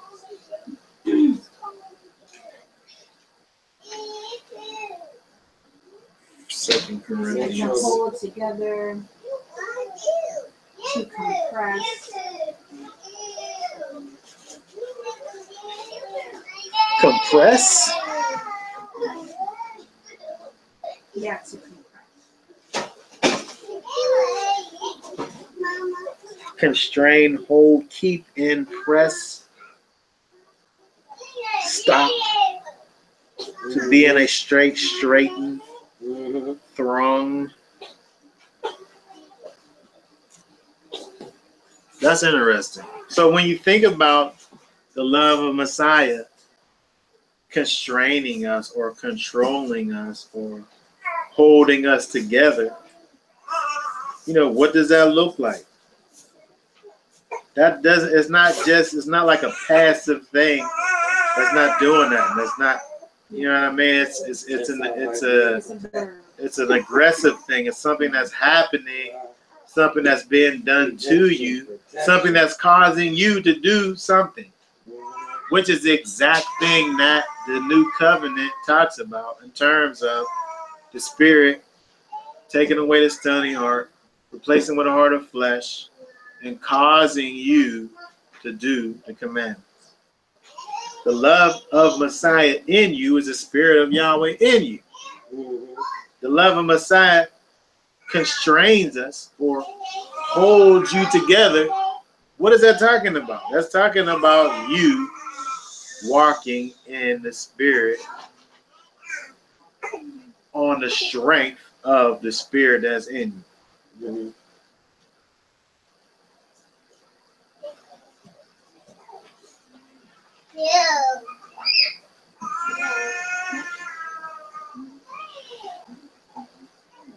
That he died for all, that we which live should not henceforth live unto themselves, but unto him which died for them and rose again. Right? So this is the same thing we've been saying this whole time in terms of counting the cost. Besides counting the cost of what you got to bring to the table in terms of your obedience to Yeshua, but what he brings to the table in terms of what he done for you in the first place, in terms of the payment that he made, which was his life for your life. Right? He gave his life for your life. No, it's before you did it. While you was yet in sin, right? He died. Okay? But you've been bought with a price. You've been bought with a price. That's what redemption is being bought. Right? So that's what we have to understand, the fact that we've been bought by Yeshua. Right? Where we accepted his sacrifice, and by accepting his sacrifice, we proclaim him. We proclaim him as our master, as our Lord and master, right? As our possessor, right? As our owner, right? And when we do that, we make manifest the glory of Yahweh, which is Yeshua. right? When we walk in this newness of life, when we walk in this light that's been given to us, we're able to walk in this truth. We're able to be lights in this world of darkness. We're able to manifest this gospel to this lost world that's around us, and we're able to be, these representatives of Messiah. As it says down at the end of the chapter, it talks about being these ambassadors. Verse 20. Now then, we are ambassadors for Messiah. As though Elohim did beseech you by us, we pray you in Messiah's stead, be you reconciled to Elohim. For he hath made him to be sin for us who knew no sin, that we might be made the righteousness of Elohim in him. Right? So when we look at all of this all together, we talk about this idea of counting the cost. The cost again is, denying ourselves. The cost is faithfulness to the one who was faithful to us first, right? The counting the cost is understanding that we've been reconciled. We once was enemies with the Father, and we've been made right with the Father, and now the thing that we do as a result of that is just walking in righteousness.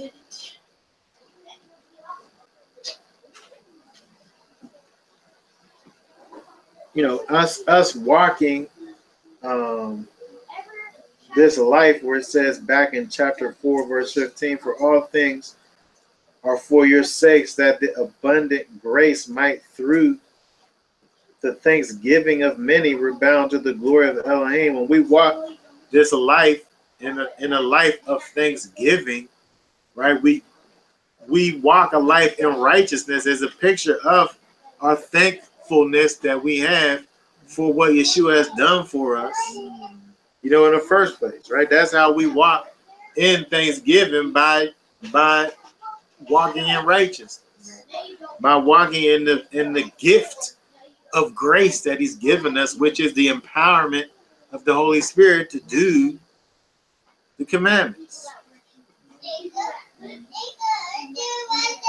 To be ungrateful to get a gift and then not use it. That's what I was thinking about. This lady gave me a big, huge bag of baby clothes. And I mean, this actually is one of the things that she gave me. And it's like a garbage bag full of baby clothes. And then I was like, if I don't use this stuff, then it's like, you know what I mean? It's like an abuse of the gift, basically, And that's what we dealing with in terms of if you've been changed by Yeshua and his spirit has been placed inside of you, you just spit on that gift by not walking in the spirit that he's given to you. Okay, does anybody have any thoughts, comments, questions, additions to any of this? Just really quickly, just wanted to add something. Someone also told me that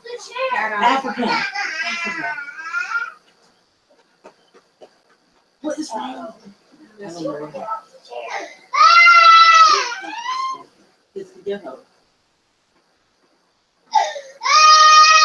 Just comfort her.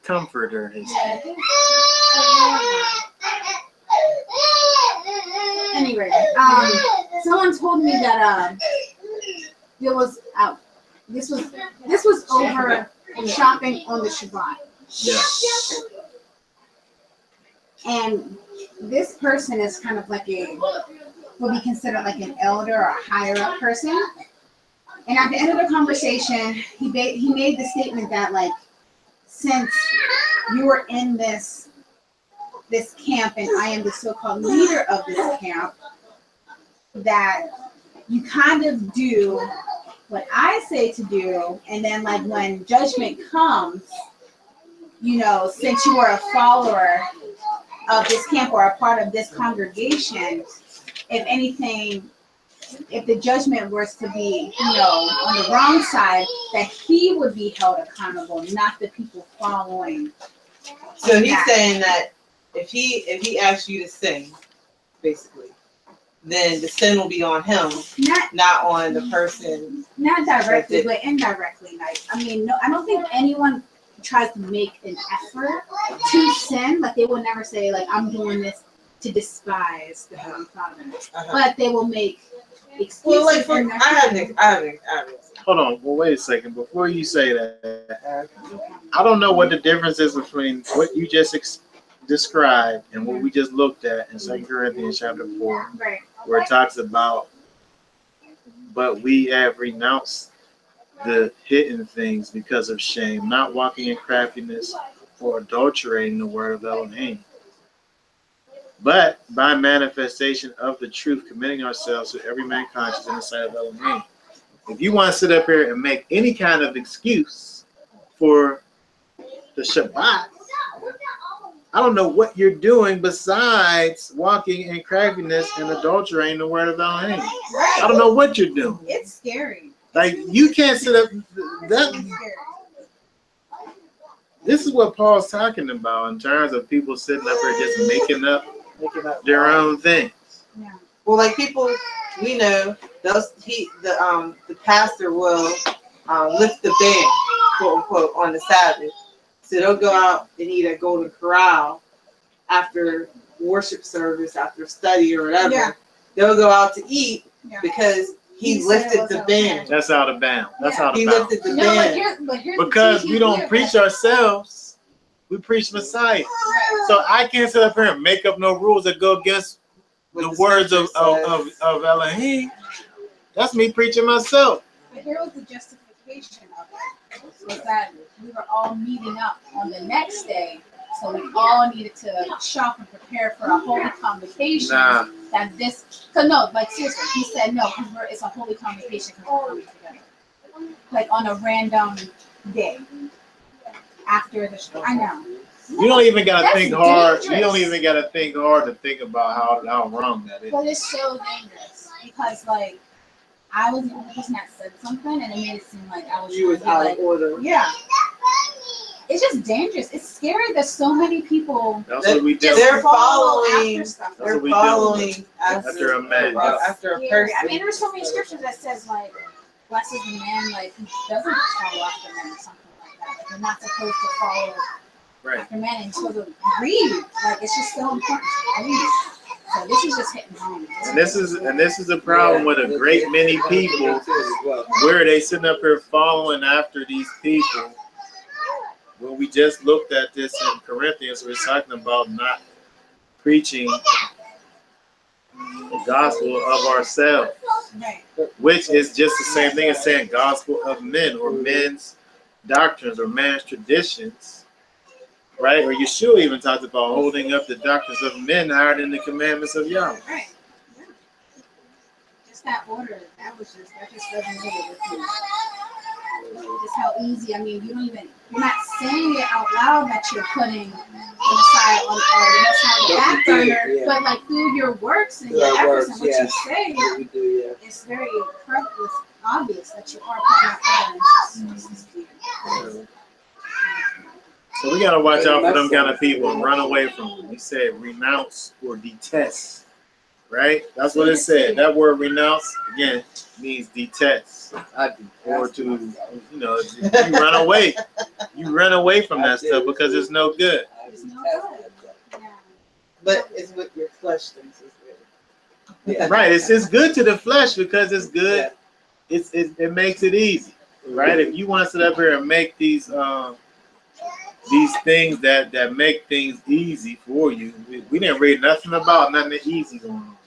We read a whole bunch about bad stuff going on, but you being able to survive through it. Why? Because the Spirit's inside of you.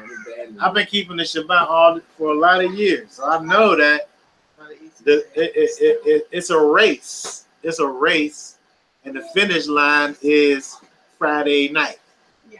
I got to do everything that I can do before that finish line happens. Mhm. And it's just like playing one of them games that got a timer on it. Ah. When the time runs out, that's it. Ain't nothing happen after that because the time done ran out. It's one of them games that you play that's timed. It is, man. And once the time is up, then the time is up. If I didn't get it, I don't have it. And I can't have it until after the fact. That's how the Shabbat works. You can't just make up your own rules. If you miss that time, then you gotta deal with the consequences of missing that time. And there are oxes in the ditch, but and that's not an ox in the ditch because you knew what was going on. If you sit up here and plan for it, then that's not an ox in the ditch. Ox in the ditch is something like baby feels sick and like you got to go and get this specific thing in order to be able to make it. I didn't want to have the baby on the Sabbath because I don't want That's a Sabbath baby. I didn't want to deliver. I didn't want to have to do all that. Seriously, Sabbath baby. Yeah, so we have to be able to distinguish between. We have to be able to distinguish between. I'm just kidding. Teddy said it was an ox in the ditch. We have to be able to distinguish between ourself, that soul, and the spirit of Yahweh. The spirit of Yahweh is always going to have for us to do that which is pleasing unto Yahweh. When our soul, our self, is always going to have us do that which is pleasing to ourselves. We have to be able to make that distinction. And I'm going to sit up here and make excuses if I don't want to do a thing. And someone's that. If I want to do a thing, then I'm going to do it. If I don't want to do it, I'm going to make excuses. So you got these people sitting up here who want to sit up here and and make excuses for not doing what the scripture says we're to do, then I got to run away from them people. I got to get away from them people because they not talking about the same thing that it's talking about in these scriptures. The love of Messiah controls us. The spirit of Yahweh inside you constrains you. It holds you. It causes you to do that which is pleasing to him, not that which is pleasing to your flesh and your carnal mind. Okay, so you tell that person that they need to repent,